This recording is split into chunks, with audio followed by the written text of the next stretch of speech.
My fiance and I are looking for a new place to live right here in Atlanta, and I need to tell you, this isn't just a tough market.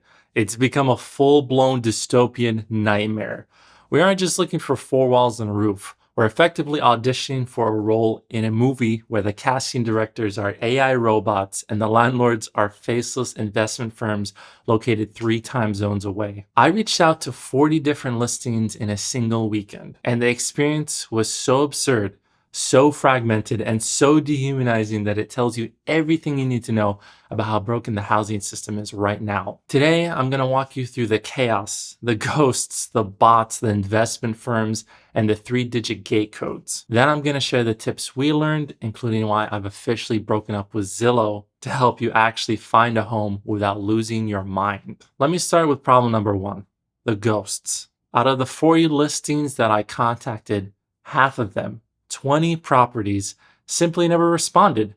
No email, no text, no carrier pigeon, nothing. But the kicker is the properties are still actively listed. They were being renewed on the websites almost daily. I'm sitting here thinking, how are you technologically capable of hitting the renew button every morning, but incapable of answering a simple, "is this available?" message? It makes me feel like I'm shouting into a void. It's a waste of emotional energy. Because you find a place, you imagine your furniture in it, you get excited, and then silence. It's like the rental market has turned into a bad dating app where everyone is just ghosting you before the first date. Then there are the ones that do respond, but only to put you through a digital interrogation. You reach out to them, and then they immediately email you with a questionnaire. They call it screening, but come on, we know it's profiling. 4 out of the 10 questionnaires I filled out auto-rejected me instantly. No human review, just a computer says no moment. And get this, we meet all the requirements. High credit, solid income, no issues. Most of them don't even tell you why they rejected you, but one of them actually did. And it said it's because I'm a smoker. I've never smoked a cigarette in my life. I don't even like being near smoke. I was staring at my screen thinking, did the AI just decide I am a smoker? But the funniest part is I had my fiance fill out the exact same questionnaire for the same house. She put in the exact same info and it let her schedule a tour immediately. I don't know if the software is buggy or if there's some weird algorithm at play, but it's a terrifying look at how your housing fate is being directed by a line of code that can't even tell the difference between a non-smoker and a chimney. I joked with her saying, is it because of my name? But then I thought, what if it is? Out of the 20 people who actually responded to our messages, half of them were using AI autoresponders. I'm talking about near instantaneous replies. I hit send and ding, they reply before you can even set your phone down. It makes you feel like a number on a spreadsheet. And I had this weird interaction with a realtor once.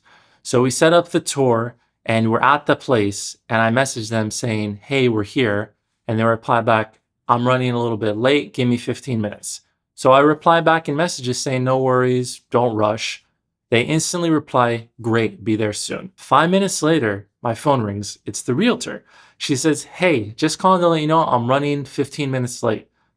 I was like confused because I said, wait, didn't you just text me that?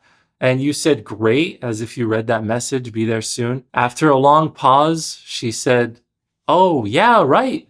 Yeah, you're right. I'll be there soon. So obviously she had an AI bot or an assistant handling her texts while she was driving. It's weird, it's disjointed, and it reminds me that no one is actually present in this process anymore. About 10% of the listings were run by giant investment firms.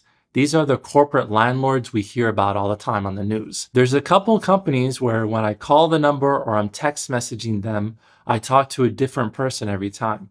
One day it's Nicole, the next day it's Chris. It's like calling a bank's overseas customer service line. For all I know, none of these people have even stepped foot in Atlanta where I live, let alone the neighborhood I'm looking at. Now I will give them credit in one aspect, the self-tour. So most of these places, they'll have a lockbox on the front of the door. You message them and then they unlock the lockbox, which is really nice. You don't have to set up a tour with a person and go on your own time. But the trade-off is soul crushing.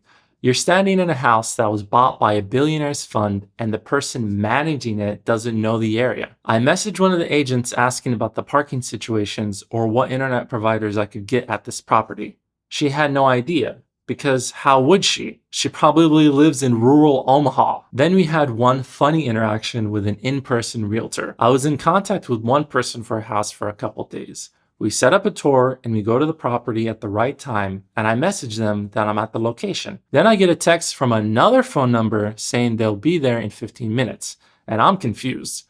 Who is this? Well, it turns out it's a second realtor who's going to give me the tour, not the initial one who I've been talking to this whole time. And she had been asked to show the house 30 minutes prior and knew nothing about it. She didn't know how to get into the building. She didn't know anything about the property when we asked questions, and it felt bizarre. She said she would get back to me about certain questions that I had, and an hour later after the tour, she doesn't answer any of the questions. Instead, she just sends me an application. So that didn't make me feel very human. I felt like a transaction. All right, now let me tell you the absolute peak of all this madness, which happened at a gated community. We drive all the way there, 40 minutes away in Atlanta traffic, and if you live here, you know how it is. When we get there, we see that there's a gate code that's required. So we message the realtor asking for the gate code. 10 minutes later, they message 854. I go to the box, I type 854, nothing. I try pound 854, nothing. I try 854 pound, nothing. Then I see on the box that there's a sticker that says all codes must be 4, 5, or 6 digits. So I call the company, spend 10 minutes clicking through an automated AI menu, press 1 for rentals, press 4 for current issues, etc. And then I finally get to a person and explain to them that they gave me a 3-digit code where it needs a minimum of 4 digits. So they reply back, oh, sorry about that. Okay, try this code, 854. I said, hello, ma'am, that is the 3 digits you already messaged me, and it doesn't work because the code box needs 4 digits. Her response, and I kid you not, was, well, just wait for a car to come by and drive in behind them. I hung up because if the company's official policy is to commit a security violation to see the property, imagine what it's like when your water heater breaks or if you have a maintenance issue.